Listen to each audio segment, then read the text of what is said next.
ओम नमो भगवते वासुदेवाय नमः। जय श्री हरि विष्णु। आइए श्रद्धा और विश्वास के साथ आषाढ़ मास शुक्ल पक्ष की पद्मा एकादशी की पावन कथा का श्रवण करते हैं। युधिष्ठिर बोले, हे केशव, आषाढ़ शुक्ल पक्ष की एकादशी का क्या नाम है? उसका देवता कौन है? ये मुझसे कहिए। श्री कृष्ण जी बोले, हे महीपाल, जिस कथा को ब्रह्मा जी ने नारद जी से कहा है उस कथा को मैं तुमसे कहता हूँ। नारद जी ब्रह्मा जी से पूछने लगे कि आषाढ़ शुक्ल पक्ष की एकादशी का क्या नाम है। प्रसन्न होकर विष्णु की आराधना के लिए मुझसे कहिए। ब्रह्मा जी बोले, हे मुनि श्रेष्ठ, कुंभ वैष्णव, तुमने बहुत सुंदर प्रश्न किया। जगत में एकादशी से पवित्र और कोई पर्व नहीं है। सब पापों को नष्ट करने के लिए यत्नपूर्वक इसको करना चाहिए। इसलिए शुक्ल पक्ष की एकादशी का व्रत मैं तुमसे कहूँगा। एकादशी का व्रत पवित्र है और पापों का नाश करके सब मनोरथों को पूर्ण करता है। जिसने इसको नहीं किया वह नरक भागी होते हैं। आषाढ़ शुक्ल पक्ष की एकादशी का नाम पद्मा है। ऋषिकेश भगवान के प्रसन्न करने को ये उत्तम व्रत करना चाहिए। तुमसे मैं पुराण कथा कहता हूँ जिसके सुनने से बड़े पाप नष्ट हो जाते हैं। सूर्यवंश में सत्यवादी प्रतापी मानदाता नाम का चक्रवर्ती राजा था। वह राजा धर्म से अपने पुत्र की तरह प्रजा का पालन करता था। उसके राज्य में अकाल, रोग और मानसिक चिंता नहीं रहती थी। उसकी पूजा आंतक रहित और धन दाने से पूर्ण थी। उसे राज्य करते हुए बहुत वर्ष बीत गए। 3 वर्ष तक उसके राज्य में वर्षा नहीं हुई। इससे उसकी प्रजा भूख प्यास से पीड़ित होकर व्याकुल हो गई। अन्न के अभाव से पीड़ित होने के कारण उसके देश में स्वाहा, शब्दी, वष्टकार और वेद पाठ बंद हो गया। फिर प्रजा आकर राजा से बोली, हे राजन, मेघ रूपी विष्णु भगवान सब में व्यापक हैं। वह ही वर्षा करते हैं। वर्षा से अन्न होता है, अन्न से प्रजा होती है। हे निरपते, उस अन्न के ना होने से प्रजा नष्ट हो रही है। ऐसा जतन करिए जिससे कल्याण हो। राजा बोला, आपने सत्य कहा। अन्न ईश्वर का रूप है। अन्न में सब निवास करते हैं। अन्न से प्राणी पैदा होते हैं। अन्न से ही संसार वर्तमान है। ऐसा लोक में सुना जाता है और पुराणों में भी विस्तार पूर्वक कहा गया। राजा के अधर्म से प्रजा को दुख मिलता है। मैंने बुद्धि से विचार करते हुए अपना कोई दोष नहीं देखा, तथापि मैं प्रजा के हित के लिए यत्न करूंगा। ऐसा विचार करके राजा ने कुछ सेना साथ में ले ली। ब्रह्मा जी को प्रणाम करके गहन वन में चला गया। तपस्वी मुनीश्वरों के आश्रम में विचरने लगा। राजा ने ब्रह्मा के पुत्र अंगिरा ऋषि को देखा, जिनके तेज से दिशाओं में प्रकाश हो रहा था। दूसरे ब्रह्मा की तरह मालूम होते थे। उनको देखकर जितेंद्रिय राजा प्रसन्न हुआ और सवारी से उतरकर हाथ जोड़कर चरणों में प्रणाम किया। ऋषि ने आशीर्वाद देकर राजा के 7 अंगों की कुशल पूछी। फिर मुनि ने राजा के आने का कारण पूछा। राजा ने अपनी कुशल और आने का कारण सुनाया। राजा बोला कि मैंने धर्म से पृथ्वी का पालन किया है, परंतु मेरे राज्य में वर्षा नहीं हुई। इसका कारण मैं नहीं जानता। इस संदेह को दूर करने के लिए मैं आपके पास आया हूँ। शांति और कल्याण की विधि से प्रजा के सुख का उपाय करिए। ऋषि बोले, हे राजन, ये सब युगों से उत्तम है। इस युग में मनुष्य ब्रह्म ज्ञानी है। इसमें धर्म के चारों चरण वर्तमान है। इस युग में ब्राह्मणों के सिवा और कोई तपस्या नहीं करते। हे राजेंद्र, तुम्हारे देश में शूद्र तप कर रहा है। उनके अनुचित कार्य करने से वर्षा नहीं हो रही है। उनके मारने का उपाय करो जिससे दोष शांत हो। राजा बोला, तप करते हुए को बिना अपराध के मैं नहीं मारूंगा। दुख दूर करने को धर्म का उपदेश दीजिए। ऋषि बोले, हे राजन, जो ऐसा है तो एकादशी का व्रत करिए। आषाढ़ के शुक्ल पक्ष में पद्मा नाम की प्रसिद्ध एकादशी है। उनके व्रत के प्रभाव से निश्चय ही वर्षा होगी। ये सब सिद्धियों की देने वाली और सब उपद्रवों को नष्ट करने वाली है। हे नृप, तुम प्रजा और परिवार सहित इसका व्रत करो। मुनि का ये वचन सुनकर राजा अपने महल में आया और पद्मा एकादशी का व्रत किया और व्रत के करने से सारे राज्य में वर्षा हुई। भगवान की कृपा से मनुष्यों को सुख हुआ, इस कारण वह उत्तम व्रत करना चाहिए। ये मनुष्यों को सुख और मोक्ष देने वाला है। हे राजन, ये एकादशी देवशयनी कहलाती है। राज शार्दुल भगवान को प्रसन्न करने के लिए मोक्ष की इच्छा करने वालों को देवशयनी का व्रत करना चाहिए। चातुर्मासिक व्रत का प्रारंभ भी इससे ही किया जाता है। युधिष्ठिर बोले, हे कृष्ण, विष्णु के शयन का व्रत कैसे करना चाहिए? हे देव, कृपा करके चातुर्मास्य व्रत को कहिए। श्री कृष्ण बोले, विष्णु के शयन के व्रत और चातुर्मास्य में जो व्रत कहे हैं उनको मैं तुमसे कहूंगा, तुम सुनो। आषाढ़ शुक्ल पक्ष में जब सूर्य कर्क राशि पर आ जाए तब एकादशी के दिन जगत के स्वामी मधुसूदन एक भगवान को शयन करना चाहिए। जब सूर्य तुला राशि पर आ जाए तब भगवान का उत्थान करना चाहिए। अधिक मास में भी यही विधि कही है। इसके सिवा और भगवान को ना शयन करावे ना उत्थान करें। आषाढ़ के शुक्ल पक्ष में एकादशी का उपवास करके चातुर्मास्य के व्रतों का नियम करें। हे युधिष्ठिर, शंख चक्र गदाधारी भगवान की प्रतिमा को स्थापित करके स्नान करावे, पीताम्बर धारण कराकर श्वेत वर्ण की शैया और स्वच्छ तकिया लगाकर श्वेत वस्त्र उड़ाकर शयन करावे, वेदज्ञ ब्राह्मण द्वारा पंचामृत से स्नान करावे, सुंदर गंध लेपन करके धूप दीप और सुंदर फूलों से पूजन करें। इस मंत्र को बोलें कि हे ऋषिकेश, मैंने लक्ष्मी सहित तुम्हारा पूजन करके शयन कराया। हे देवेश, हे जनार्द, लक्ष्मी सहित कृपा करो। हे जगन्नाथ, आपके शयन करने पर चर अचर सब संसार सो जाता है, आपके जागने पर सब संसार जागता है। हे युधिष्ठिर, इस तरह से विष्णु की प्रतिमा को स्थापित करके उसके सामने बैठकर नियमों को ग्रहण करें। प्रातः संध्यादिक सब नित्य कर्म को पूरा करके देवोत्तापिनी एकादशी तक 4 महीने का नियम लें। हे प्रभु, मेरे इन शुद्ध नियमों को निर्विघ्नता से पूर्ण करिए। इस प्रकार शुद्ध चित्त से प्रार्थना करें। मेरा भक्त स्त्री हो अथवा पुरुष, वह दातुन कुल्ला करके धर्म के लिए व्रत करे और इन नियमों का पालन करे। व्रत के प्रारंभ के 5 समय कहे गए हैं। चातुर्मास्य के व्रतों का आरंभ आषाढ़ में करना चाहिए। एकादशी, द्वादशी, पूर्णिमा, अष्टमी, कर्क की संक्रांति, इनमें विधि पूर्वक व्रत का प्रारंभ करें। मनुष्य 4 प्रकार से व्रत को ग्रहण करके कार्तिक शुक्ल पक्ष की एकादशी को उसे समाप्त करे। चातुर्मास करने वालों को जो फल होता है वह मैं पृथक पृथक तुमसे कहूंगा। आषाढ़ के शुक्ल पक्ष की एकादशी को उपवास करें। चातुर्मास्य का व्रत यत्न पूर्वक करें, नहीं तो साल भर के पाप नष्ट नहीं हो सकते हैं। जिस महीने में संक्रांति नहीं हो वह देवता और पितरों के काम में वर्जित है।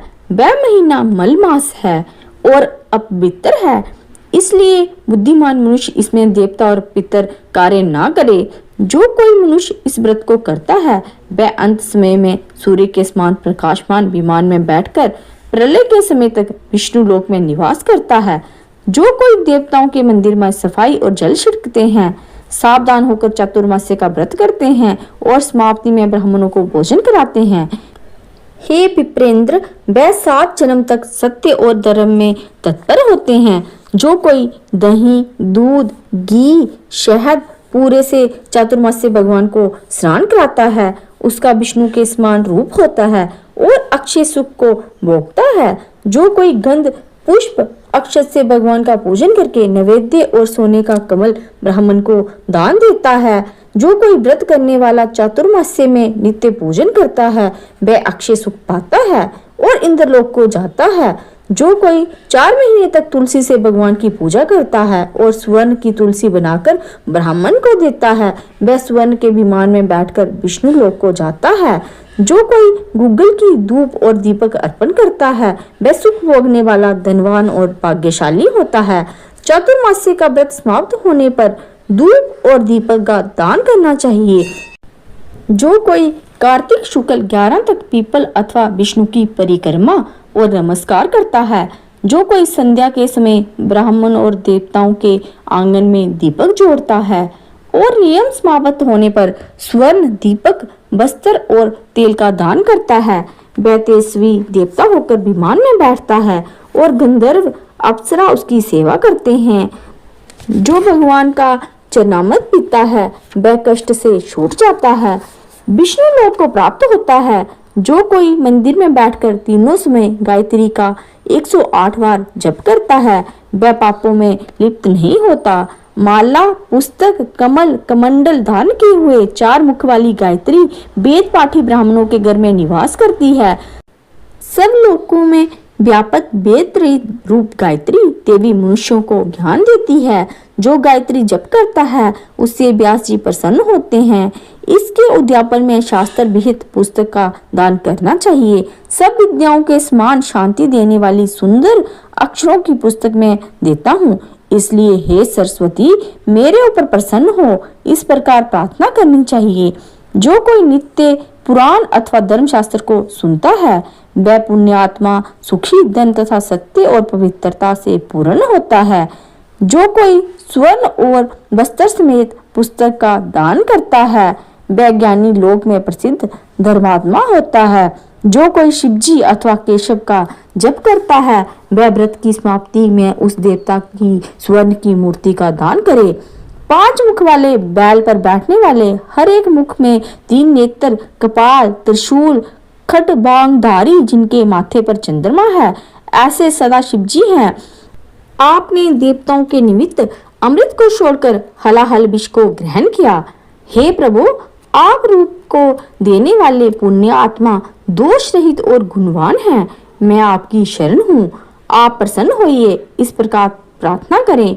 नित्य कर्म करके सूर्य को अर्घ्य देवें। सूर्य मंडल में स्थित जनार्दन भगवान का ध्यान करें।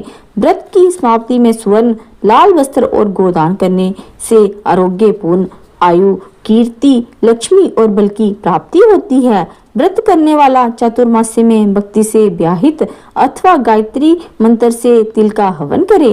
व्रत की समाप्ति में बुद्धिमान ब्राह्मण के लिए उसे 108 अथवा 28 तिल के भरे हुए पात्र देने चाहिए। वह कायिक, वाचिक, मानसिक सब पापों से छूट जाता है, उसको रोग नहीं होता और उत्तम संतान होती है। हे देव, हे जगन्नाथ, हे वांछित फल देने वाले, मैं तिल का पात्र दान करूंगा, मेरे पाप को नष्ट करिए, इस प्रकार प्रार्थना करें। जो सावधान होकर चातुर्मास्य में अन्न का होम करे तो व्रत की समाप्ति में वस्त्र और स्वर्ण घी का कलश दान करना चाहिए। ऐसा करने से आरोग्य, विशेष कांति, पुत्र, सौभाग्य और धन प्राप्त होता है।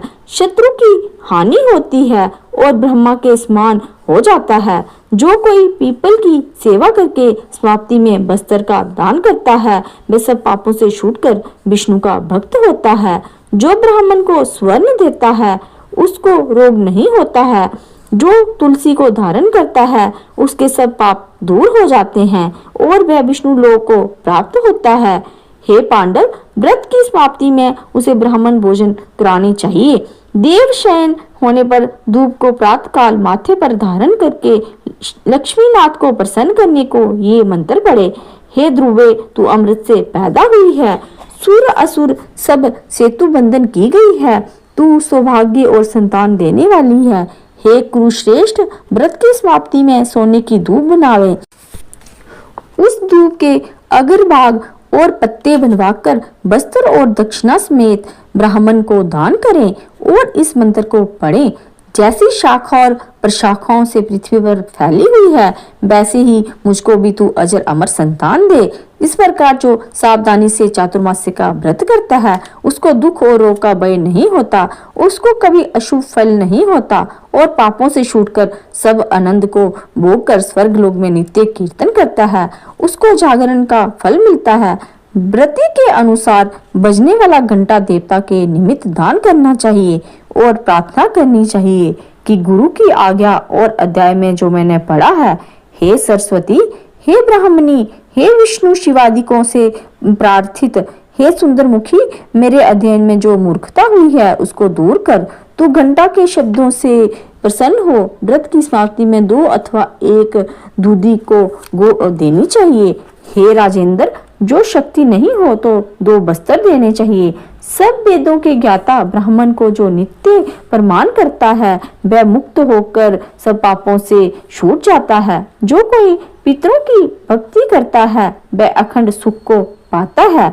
व्रत की समाप्ति में जो ब्राह्मण को भोजन कराता है उसकी आयु और धन बढ़ता है। जो प्रातःकाल संध्या करके नियम की समाप्ति में ब्राह्मण को घी का घड़ा, 2 बस्तर, तिल और घंटा देता है, वह सरस्वती के तत्व को जानकर विद्यावान होता है। जो कपिल गो का दान करता है वह धनवान होता है। जो श्रृंगार करके कपिल गो का दान करता है अथवा पृथ्वी देता है वह दीर्घायु प्रतापी चक्रवर्ती राजा होता है। सदा दान करने वाला मनुष्य सब दुखों से छूटकर रूपवान और भाग्यशाली होकर अखंड सुख को भोगता है। शरीर में जितने रोमांच हैं उतने वर्ष तक स्वर्ग में इंद्र की तरह बसता है।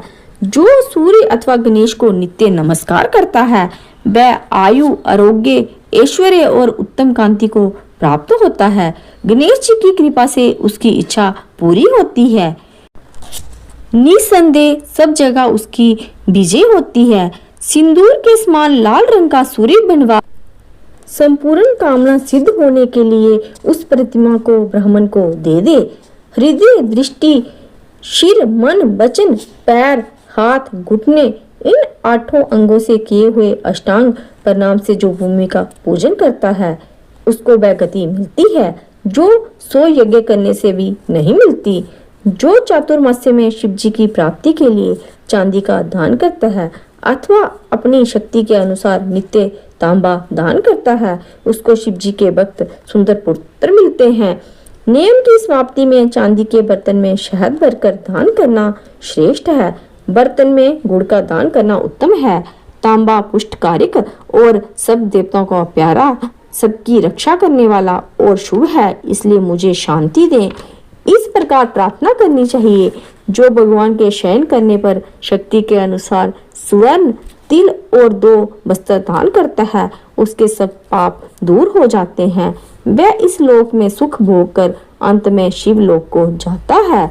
जो कोई सोना, चांदी, तांबा, अन्न इनका नित्य दान करता है, जो कोई नित्य श्राद्ध, देव पूजा करके दक्षिणा देता है और चातुर्मास्य में ब्राह्मण को वस्त्र दान करता है, विष्णु भगवान मेरे ऊपर प्रसन्न हो ऐसा कहकर जो ब्राह्मण को पूजन करके वस्त्र समेत शैया दान करता है उसको अखंड सुख मिलता है और कुबेर के समान धनी होता है।